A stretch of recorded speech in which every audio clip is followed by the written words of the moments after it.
Greetings, everyone. Hope all of you are having an absolutely fantastic day. We're back again with more Pathfinder, Wrath of the Righteous. And this time, wow, I'm actually kind of shocked that Crusader Angel is the one who won the poll. Didn't think that would come out top dog, but hey, I'm more than happy to go ahead and get into this build. So I want to do this a little bit differently. Let's make it interesting. Obviously, we want to create a follower of I Am a Day, but I want to create a complicated version of that. Someone who is not really trusted by his peers, by other angels, because they feel like he's only okay because of I Am a Day's firm hand. But if anything ever happened to I Am a Day, if there was ever a situation where he could potentially take control and be a leader, he would absolutely be someone they could not trust and would be capable of terrible, horrible things. So they respect him because of what he's able to do, but at the same time, they keep him at arm's length because they feel like he's on the edge, close to falling into something truly terrible and evil. Let's go ahead, dive in, and see if we can create a character who's just like that.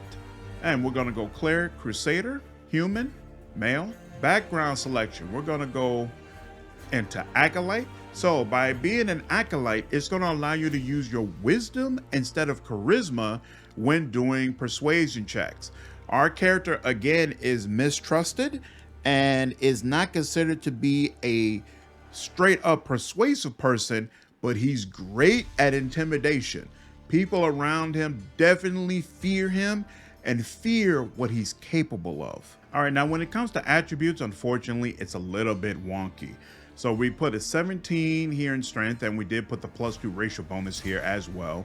We need a 15 in dexterity because you need 2-weapon fighting. We're going sword and board, and the shield in your other hand is treated as a weapon by the game. So the 2-weapon fighting feat is going to ensure we don't take massive penalties while we're trying to attack. 14 on Constitution because we are right up front. We don't need more skill points. So we need a 16 on Wisdom because even though we're not going to be using the Wisdom bonus to try to break through enemy defenses, you need a high enough Wisdom to get all the slots that we want for high level angel spells. And so because of that, you need a decent score here. And then we completely dump charisma because we've already taken the background that makes it something that we don't really need. All right, and then when it comes to skills, my recommendation, persuasion, perception, and religion. Persuasion, obviously, he's going to be a very persuasive individual through intimidation. I don't have Sealer around for other forms of persuasion. Perception, I definitely feel like all your upfront tanky characters should have perception because they're going to be the first ones running into traps. So you don't want the person who can discover traps to be all the way in the back. So that's why this is here, even though we don't have a class skill in it. And then religion is actually really nice to have your main character as a person who's skilled in religion because it's rare among your party members. So Sail is the only one who can level it up cleanly.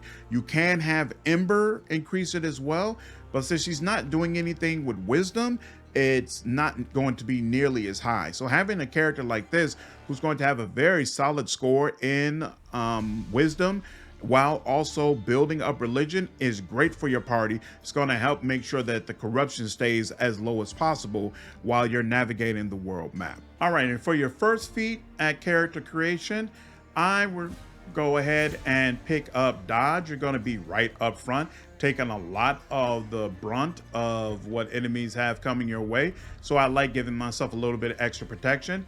Then with the next feat, I like going spell focus conjuration. You're going to want to get greater spell focus conjuration later on.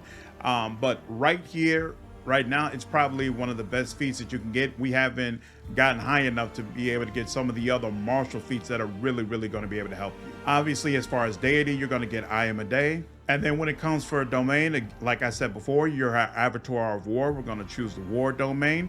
And one of the advantages of this, as well as it fitting in with how we're role playing, is that at level 8 you're going to get another feat, which fits right in with what we're trying to do. Now at character creation, you also get one of the Crusader bonus feats I like going ahead and get armor proficiency heavy armor. I feel like that is in line with this character. Big heavy armor, long sword, shield. This guy is kind of teetering on the edge, so we're going to go neutral good. As you all can see from the thumbnail, I'm kind of going with a Christopher Walken, the prophecy mindset when it comes to building this angel. This is as close as I was able to get to him. It makes me really wish that there was more of an aging feature in this character creator, but it is what it is. Pragmatic. And for your level 3 feat, we're going to go weapon focus, long sword. At level 4, as I mentioned, you want to keep increasing strength during your level ups. For your level 5 feat,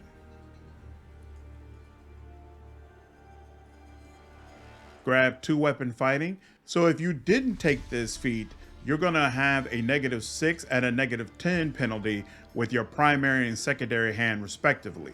This feat lowers those penalties by 2 and 6, making it an even -4 and -4 on both hands, which is much more doable.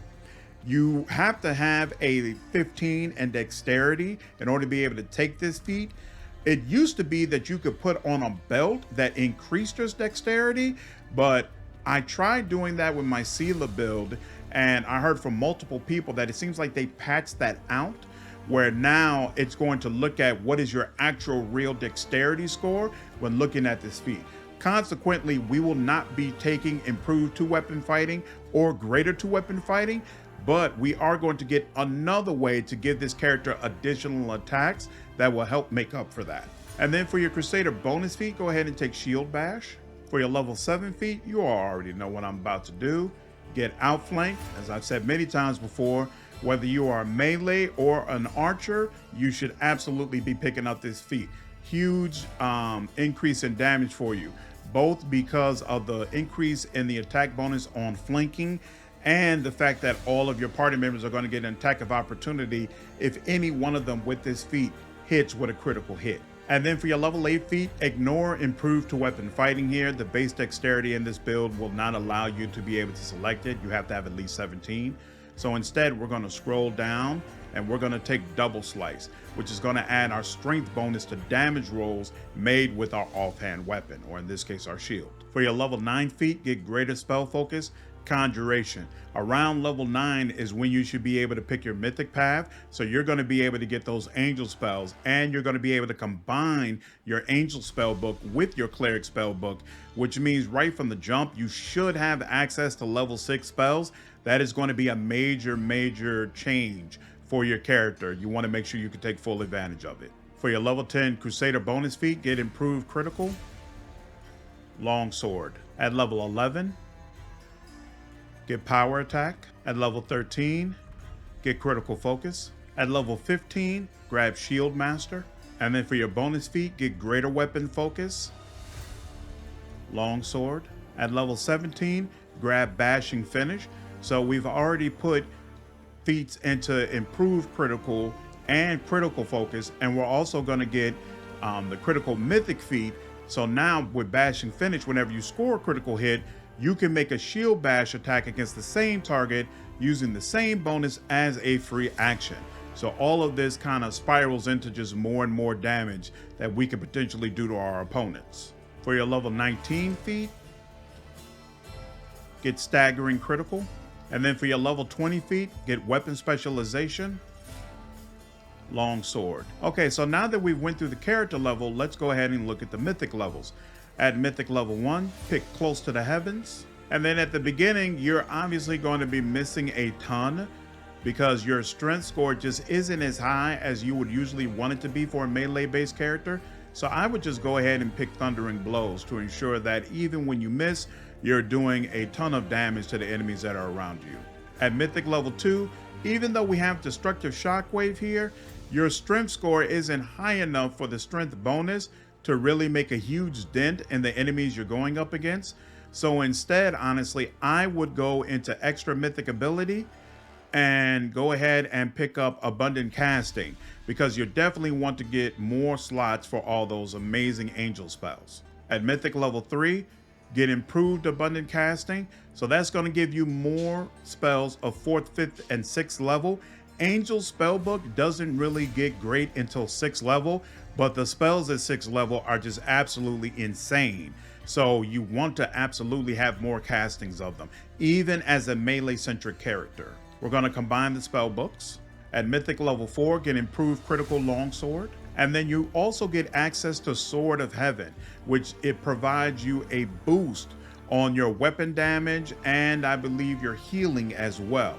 For your first improvement to Sword of Heaven, I usually go ahead and get Grand Blessing, which is going to actually maximize the damage and healing that Sword of Heaven is able to do.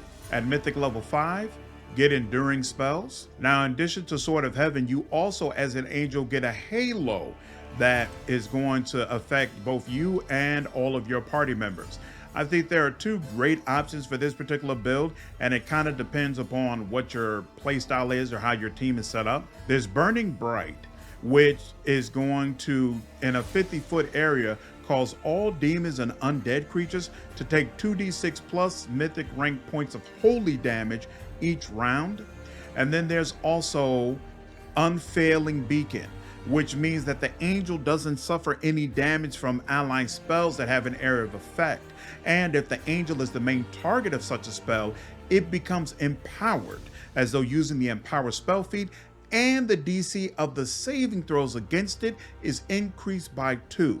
So, of course, this is a build where you're tanking, you're all the way out front. And so if you have spell casters using things like Fireball or crowd control spells that also impact your allies, this will be a great option for you. Me personally, I'm going with Burning Bright, but either one are great options. For Mythic level 6, gonna go extra mythic ability and then go greater enduring spells. The reason why we got enduring spells and greater enduring spells back to back here is that now at Mythic level 6, for your improvement of Sword of Heaven, you can get Everlasting Flame, which is going to cause Sword of Heaven to last for 1 minute per mythic rank. With those other 2 enduring spell mythic talents that you selected, Sword of Heaven is now going to last for 24 hours, and we have already maximized both the damage and healing from Sword of Heaven. So this is going to be a huge boost for your character, whether he's using his sword or using spell abilities.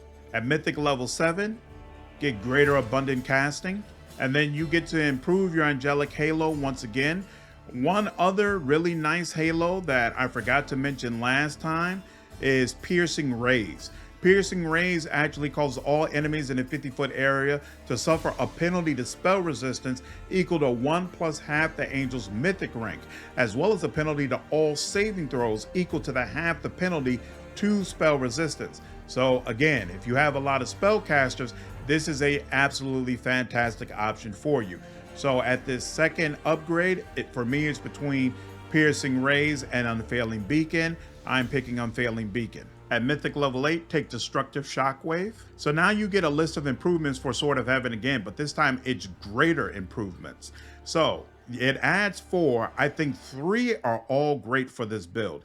You have Guide the Faithful, which when you attack an enemy, you target it for 1 minute, giving the target a -40 penalty to stealth checks and a -4 penalty to AC, which in the right situation could be very nice. Overwhelming Flames, attacks of the owner of the imbued weapon now additionally deal weapon damage to all enemies within 5 feet. If you've been using your sword really heavy, this is obviously a fantastic option. And then finally, Speed of Light. The owner of the imbued weapon now is under an effect similar to haste, but granting 2 additional attacks and making all spells of lower 7 or lower quicken, as though using the quicken spell feat. There is again a fantastic spell at level 6, and being able to just throw it out as quicken without having to use a wand is incredible. So these are all great options for you. All of these are great options. Me personally, I am going with Speed of Light. I think the angel spells are really showstoppers. Also note, at that last Mythic level 8, we were able to get spell level 10 for angel spells. For Mythic level 9, I'll grab Last Stand, Of course, depending upon the difficulty at which you're playing, you might get this much sooner, depends on you. And then for our last Halo upgrade, I'm getting Piercing Rays. Okay, so now let's go through the spell book. If you look at level 1, I don't have Remove Fear. More than likely you should have Sela in your party, which is going to mean that fear is no longer an issue. So we just put in a domain spell here. Unbreakable Heart is still definitely useful for those times when your allies are confused or things of that nature. A couple of Shield of Faith so that you can throw it on Sela's horse. And then we just threw Protection from Alignment in there because you need to fill out those slots. And of course, remember, because he is a good aligned cleric, he can convert all these spell slots into healing spells when the need calls for it, even though you should have Solsail on your party and he should be taking care of the bulk of the healing. At level 2, once again, 8 is just there to fill out the domain slot. Effortless Armor is going to be fantastic for you. It reduces your armor's check penalty, and it means that armor no longer reduces your speed, which is huge because you're running around in heavy armor. We also have Protection from Alignment Communal, which definitely has its uses, especially early in the game. And then we have 2 more slots, so we just fill it out with Remove Paralysis and Restoration Lesser. 2 things that you should almost never have to use, but they're there in case you actually need it.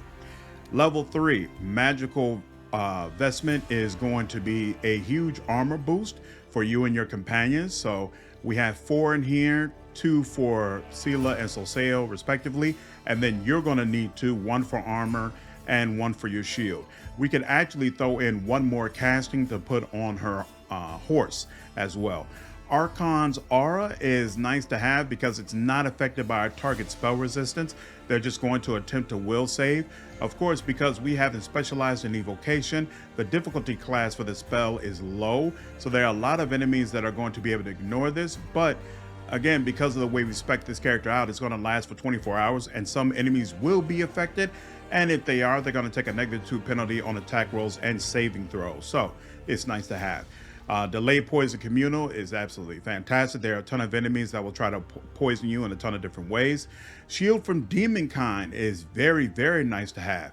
For 1 minute per caster level, anytime the target is attacked by a demon, the demon is dealt 1d6 points of damage plus 1 damage per 2 caster levels. Also, the target gains deflection bonus to AC equal to 2 + 1 per 6 caster levels. So we have 3 of these. It's going to last for 24 hours on Sela, our cleric, and Solsail.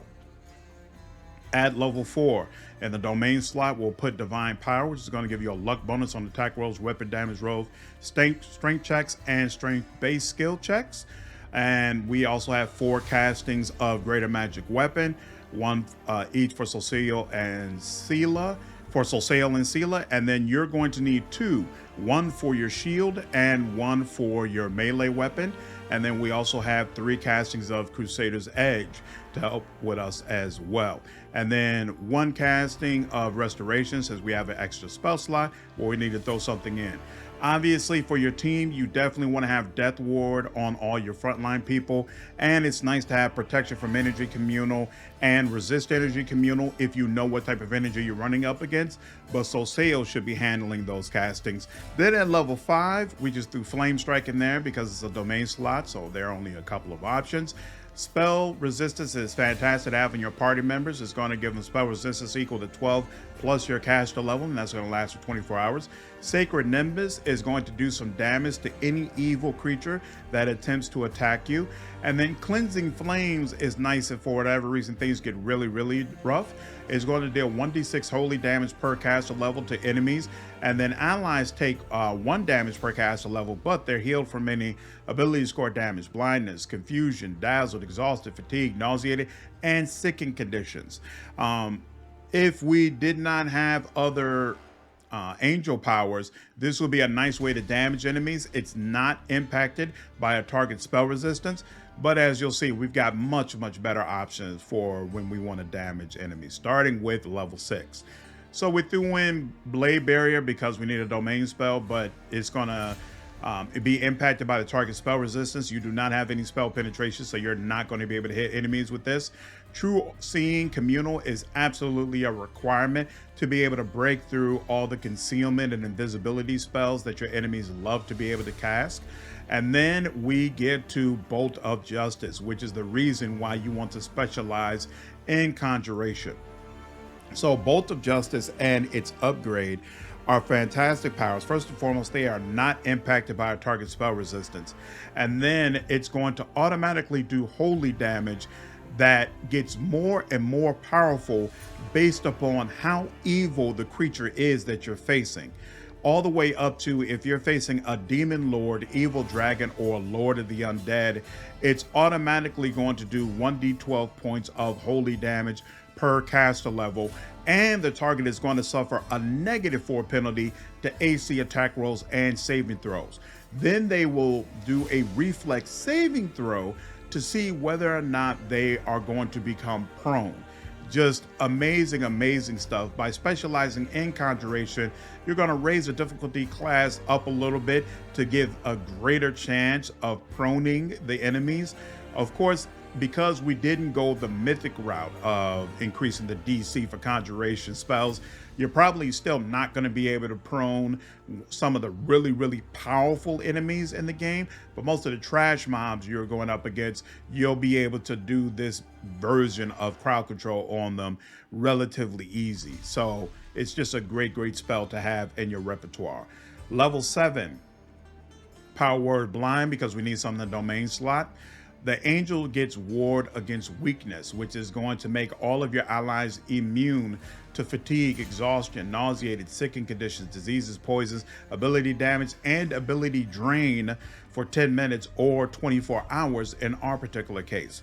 Then you're also going to be able to use Sun Marked, which is going to deal 1d6 holy damage per 4 caster levels to enemies that are striking you in melee damage. And then finally, we have Wall of Light. You create a Wall of Light which deals 1d6 points of holy damage per caster level to any evil creature going through it. It grants any good or neutral creature the ability to deal 2d6 additional holy damage with their next attack. If a good or neutral creature charges through the wall, it instead deals 1d6 holy damage per caster level with their next attack. This is more than likely something you're not going to be able to use that often, since you are going to be up front taking more than likely when the fight starts, unless you already know that the fight is about to occur and you get an opportunity to place this, you're going to have to just charge right in. But if you're in a situation where it makes sense to be able to put something like this down, you've got it slotted. And then at level 8, we've got Power Word Stun in the domain slot. Holy Aura is absolutely fantastic protection for your allies, gives them a massive boost to their spell resistance. But again, this is something that Solsail should really be casting. You should not have to worry about it. But if you really, really need it, it sucks to have all of the usage of it used up. So we have one version of it slotted here just in case it's needed. Otherwise, you should be using Storm of Justice, which is the communal version of Bolt of Justice. So everything that power does, it'll happen to the entire room in a 30-foot burst. Extremely nice. Next up is level 9, domain slot Power Word Kill. Fortress of the Faithful is a huge defensive boost for your entire party. It takes Aegis of the Faithful and makes it communal, so your entire team is going to get Shield of Faith, protection from arrows, displacement, and resistance to all the elements for 24 hours. Great stuff. We fill out all the rest of this with Wrath of the Righteous. All demons in a 40-foot radius around the caster make a will saving throw, and if it's failed, the demon is dealt 10 damage per caster level. Even if it's successful, the demon is dealt 1d6 damage per caster level. So again, we put a couple of slots into, or a couple of feats rather, into building up conjuration, so the DC is 27. So it should hit a lot of enemies, but even enemies that are able to overcome it, they're still going to take quite a bit of damage regardless. So this is great stuff. And then finally at level 10, we're going to take Army of Heaven, which for all of your allies is going to give them Avenger's Blessing, Mind Blink, and Holy Sword, which is an absolutely fantastic offensive and defensive boost for your party, and it's going to last for 24 hours. And then we're also going to put Phoenix Gift onto ourselves for the next minute per caster level. If the target would be brought below 0 hit points, it is instead healed to maximum and deals 1d6 fire damage per caster level to all enemies in a 20-foot radius. So you can actually make the case that Last Stand is not really needed for this character with this particular spell in your repertoire, but on the other hand, it's probably nice having both. You can have Phoenix Gift, and if that hits, then you also know you have Last Stand as a backup if things are going really, really poorly for your character. And then if we look at the inventory, so of course, the sword we're going to have is Radiance. There's no doubt about that. The only +6 longsword in the game. It's also going to provide a spell resistance of 5 plus the wielder's class level to the wielder and anyone adjacent to you. And it allows the wielder to use greater dispel magic if the situation calls for it. And of course, it's a holy weapon, so it's going to do additional damage towards evil enemies. We just threw on a +5 shield here, so this particular one grants its wielder immunity to slashing and piercing damage as long as you are at full health. The boots give you an increase to base speed, and remember, our speed is not being affected by armor, so that makes us an extremely fast character. And we have a constant freedom of movement effect, so there's no way for our speed to be impeded. The gloves give us an additional spell resistance 30, as well as a +2 luck bonus on all saving throws. Belt gives us +6 strength, and all enemies within a 15 feet will suffer a -2 penalty on will saving throws. Lore Master's Robe, I just kind of threw this on this person, but it's a +3 insight bonus on all the knowledge and lore skill checks, and it gives a +2 bonus on reflex saving throws. We've got some +5 plate armor. If I had built this character up thinking specifically about them being a tank, I of course would have some better armor on them, but this is my angel who was originally an Ecclesia Thurge. We've got Light Veil necklace on there. It's going to give you a +6 enhancement bonus to Constitution, +6 enhancement to Wisdom as well. Rascal's Goggles give a +10 competence bonus on Perception, +6 resistance cloak. Ring of Summoning is going to give you a +2 bonus to weapon damage rolls and a +2 bonus on saving throws against attacks made or effects created by chaotic creatures. We've got a +5 deflection ring. The braces allow you to use healing spells without provoking attacks of opportunity, and they provide him with a +2 bonus on concentration checks, which is useful for you if you just so happen to be in a situation where you're trying to cast spells while you're surrounded by people as a tank. Usually though, if you want to use those angel spells, you're probably going to make the decision before you're venturing into battle and use them first, then charge in after some of the enemies have been depleted or crowd controlled. Okay, so here we're in a combat situation. I have completely buffed my character. As you can see, there's a massive list of buffs on him. The only buffs you needed from other people was we got Bark Skin from Areelu, Haste from Woljif, and Heroic Invocation from Ember. Everything else that you see on the list, he was able to cast himself, so Displacement, Spell Resistance, Shield, all the Elemental Protections, Magical Vestment, Magic Weapon, all of them are casted by himself, and most of them last for 24 hours. If we look at his character sheet, you'll see that his armor class is up to 62, and I think it actually gets a little bit higher during the fight. But you'll also notice Magical Vestments works for both your armor and your shield, so you definitely want to make sure that you have that. It's going to give you a +14 to your armor class. It does not work for your weapon and your shield once they are +5.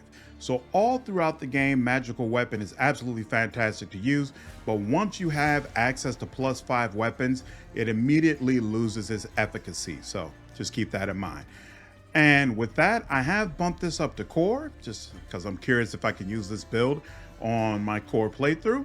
And let's give it a whirl. So he hasn't attacked yet. We'll go ahead and charge. So actually, I'm going to do 2 rounds of fighting. On this first round, we're going to try to go through just using martial skills. And then on the second round, I'll go ahead and show you the spell casting. Okay, so he just charged in and he ended up doing 104 holy damage to the demon. Let's see what happens on the next go round. Okay, and as you can see, he brought a couple of friends with him. And let's see, one of them was able to hit me. So Vorlesh was able to deal 6 damage. Oh, it hit on a natural 20. So it rolled a natural 20. Because of that, it was able to hit me. Otherwise, yeah, my armor class of 67 is way higher than anything that he's able to reach. And let me just check that I did that right again. And yeah, we are playing on core. So this character is absolutely capable of tanking on core. And now we have a full attack. Let's see how it does on damage. Okay, so if we look at the damage being done, 19, so that's holy, the halo, and then this is the actual hit. It was actually a low roll, but still able to overcome the armor class. And then it did, let's see, somewhere around 250 damage, somewhere in that range, and then the enemy died. Good stuff. Okay, back again. They attacked a bunch of times, missed a bunch of times. None of them are even close to being able to hit the AC. And as you can see, our AC is higher now, so it's up to 69. A couple of more things. In fact, yeah, let's right click on it. I'm not sure yet what was the difference from last time. Probably defensive. The defensive shield is kicking in now, but you see it's 69 now, as opposed to the 62 we saw before. Definitely more than enough to be able to tank in this situation. And now let's see how we do damage-wise against them. Also note that we are getting 6 attacks when we do this with haste. Okay. And so first our halo kicked in, did a little bit more damage, and then we were able to hit with a critical hit, which immediately did 152 damage. And then the heavy shield hit as well, did another 43 damage. Another 25, another 38 from Radiance, and that enemy died before we even did all 6 hits. So I think that's enough. I think it's definitely apparent that this is a build where you can tank very well, and the melee hits are definitely going to carve through enemies, even on core. Now let's look at the spell casting. Okay, back again, all 3 of them in front of me. This time, I have not struck them at all. Some of them are missing health because they took damage from my Sacred Nimbus or some other automatic sources, but I haven't actually swung my sword. So with 3 of them being in front of me and with a full spellcasting roster, this will be a great opportunity to be able to use one of the Angel's powerful spells. By the way, we have kitted out all 4 of these spells because you can use them in different situations. Obviously, with Bolt of Justice, it's only targeting one person, so it's great against a boss or maybe one specific target that you need to take out as soon as possible. Storm of Justice is going to be a great room clear, so if you got 5 or 6 different enemies that you all want to take out, you definitely want to use this. Both of them are equally effective against very, very dangerous enemies, such as dragons, liches, demon lords, things of that nature. Wrath of the Righteous is technically your most powerful spell, but just keep in mind it's got a 40-foot radius around the caster, so it can't just reach anywhere, and it only impacts demons, so it does not impact all evil creatures the way the rest of these spells do. And then if you're in a situation where you're facing a neutral enemy, or you just don't want to burn one of these spells, but you want to try to use a spell, then you have Close to the Heavens, which is a ray attack that will do a touch attack against enemies. You're not great at touch attacks, but again, it's not targeting spell resistance. So there's definitely situations where you are going to hit with this and can carve through enemies. But honestly, most times when you're in that situation, you probably just want to go ahead and run up and carve them up with a sword. But it's here in case you decide you want to use it. So in this situation, we'll go ahead and use Storm of Justice. Click on this. All right, and it did 166, 139, and 188 damage respectfully. Now you will notice that the Vorlesh saving throw succeeded, and it wasn't even close. Our difficulty is a 26 and rolling a 19. He was able to get it all the way up to 34. But if it had been a lower roll, it would have been under the 26. So again, it's a decent DC for the enemies that you'll be going up against, but it's not a situation where you're just going to be laying everybody flat the way you probably could if you were a Klessia Thurge. Okay, we're back again. It attacked me a bunch of times and missed a bunch of times. Just want to make sure that it's clear. The angel spells are subject to the wands. So when the same way you would empower and maximize other spells, you can empower and maximize angel spells. So right now we have the Grand Master Wand selected, which is going to both maximize and empower our Bolt of Justice. And then we're going to use it against this demon. And it does 465 holy damage. All right, so imagine doing 465 damage to an entire room of people. There are very, very, very, very, very few creatures that could take 2 rounds of that. So let me know down below. I would love to hear your feedback. Is there anything that you would change about this build? Some way that you feel like it could be better?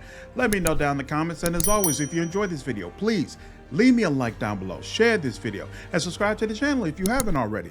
I will see you all in the next video. Take care.